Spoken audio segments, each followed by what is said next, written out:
UCLA is reportedly firing Chip Kelly after the USC game. This is shocking to me. Of course, Chip Kelly's record isn't phenomenal at UCLA. After 66 games, he's 33 wins, 33 losses, right at 500. This season has not been a great season for UCLA. You know, they started out 6-2. They were hyped up, and they've had two tough losses back-to-back against Arizona at Arizona, where they lost both their quarterbacks, starter and backup. And then against Arizona State at home, they only scored 7 points and ended up losing to the 2-7 Arizona State Sun Devils. And for a lot of UCLA fans, that was it. They were calling for Chip Kelly after that. And, you know, critics of Chip Kelly will say, you know, they're quick to go to these stats, right? He hasn't won a bowl game. He's 0-4 in bowl games. They haven't finished top 4 in the Pac-12 since he's been there. Their average recruiting class rank is like 43rd. So they're quick to point out all these statistics, but they're not. You got to look deeper into the situation. UCLA was in a dumpster fire before he got there, right? And so you have to give him a couple of years just to rebuild the program, get his culture and scheme installed, you know, get his players recruited as freshmen and developed. And we saw after a couple of years of just 3-4 wins with Chip Kelly at UCLA, they became an 8-win team, and they won 9 games a couple of years ago. You know, they developed guys like Zach Charbonnet, you know, running back in the NFL now, and, you know, quarterback Dorian Thompson-Robinson, or, you know, DTR. He's going to start for the Browns this week. So Chip Kelly can develop talent, and he's shown that he can, you know, coach an offense that's elite. Of course, everybody knows what Chip Kelly did at Oregon.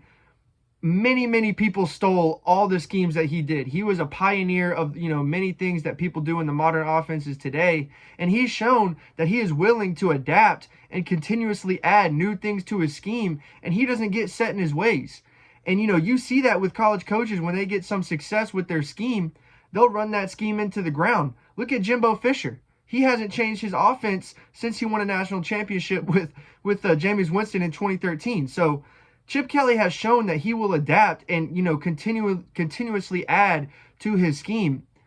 And, you know, the offense has taken a step back this year, but there's nothing they can do. They just lost DTR. He was a multiple-year starter for them. They had a true freshman out there. Last game, they had a third-string quarterback out there. You can't do much with that. There's not much you can do.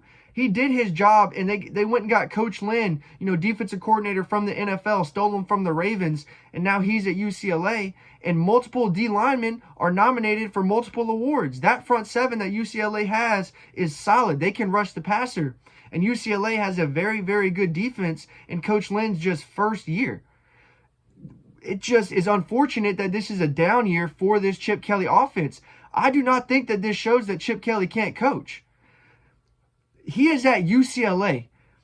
Like I was saying, it is a dumpster fire. Recruits have not been going to UCLA locally for years. They have been losing recruits locally. So it is not an enticing place to play. Who can do more than what Chip Kelly's done at UCLA? And someone who can do more, who is willing to go there? You have to be willing to go to UCLA and go invest in a rebuild. And Chip Kelly was willing to do that. He's been through multiple 3-4 win seasons. He's invested in the rebuild. If you're going to scratch that and start over now, I do not think that's a good decision. And, you know, going forward, we know where UCLA is about to be. They're going into the Big Ten. You don't want to go into a rebuild in the first year going into a new conference. You know, the Big Ten is going to be very tough next year with all the changes. If you're going into the first year of a rebuild, that could be tough. That could be tough. You could be labeled as just, you know, one of the bad teams in the new Big Ten. And who's going to want to go there recruit-wise in the modern day, you know, with the transfer portal and NIL? Who's going to want to stay and who's going to want to be a part of a rebuild, you know? Going into a new tough conference. It's going to be difficult, you know? I think keeping Chip Kelly will give UCLA the best chance going into the Big Ten next year. Chip Kelly has an identity. The defensive coordinator, like I've mentioned, he has an identity. It's not like these coaches don't have, you know, don't know what they're doing or don't have anything going on. Offensively, they are struggling with production and players. You know, they are a run-heavy offense this year. You know, normally they are a lot more balanced, but they just, don't trust the quarterback to make the throws. They don't have the guy to make the throws. You know, they are one-dimensional in what they can do. And in the modern era of college football, if you're one-dimensional, you're pretty much screwed, you know? And, you know, Arizona State has 3 wins against ranked opponents. They're ranked now. You know, Arizona's a good team. They're a young team as well. They're going to continuously get better. Arizona State, that's a tough loss, you know? They're a better team than people think, though. You know, they got a good running back. They've been dealing with injuries throughout the season. With that being said, you can't lose to a 2-7 Arizona State team. You know, I know that that's unacceptable. Is that reasons to fire Chip Kelly? I don't think so, man. UCLA is not a premier program at this point right now, you know, and if he leaves, you're going to have to scratch it and restart and go into the Big Ten with some big dogs and play some tough teams. Going into a rebuild will be tough. You know, Chip Kelly, he has his identity. He's an elite play caller. I think he'll be fine. Give him, you know, another year to continuously develop his talent. They've had 8 or 9 wins the last 3 seasons. You know, the 3 or 4 seasons before that, they were just at 3 and 4.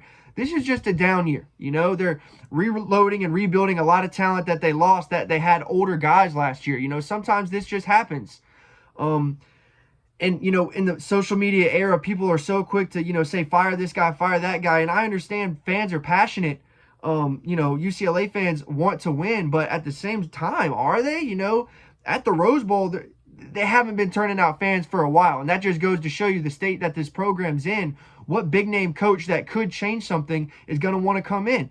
I think Chip Kelly's done the best job with what he has. No, he hasn't won a bowl game. No, they haven't been ranked in the top 4 yet. But he's turned this program from a 3 and 4 win team to an 8 to 9 win team as he's gotten his guys in and his culture and scheme instilled.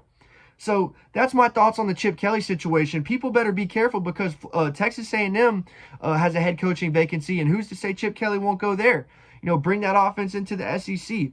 I wouldn't be surprised to, you know, see a lot of the Texas A&M talent stay if they get a big name like Chip Kelly. So the grass isn't always greener. You know, fans need to realize this. And in the modern social media day, everyone's, you know, just so quick to, you know, make such rash decisions one way or the other. You know, I just say, you know, look at the stats. Look at what Chip Kelly's done with what he's had. He's turned this team around. It's just a down year after losing a lot of veteran talent that they had last year to the NFL, which just shows that he knows how to develop talent. But anyways, guys, what do you think about the Chip Kelly situation? I know people are polarized on very opposite sides, so let me know what you think about the Chip Kelly situation. Should they fire him? Should they not? And if you got anything else, check out some other videos we've been posting. A lot of SEC videos, a lot of Big Ten videos. So go check out some of those.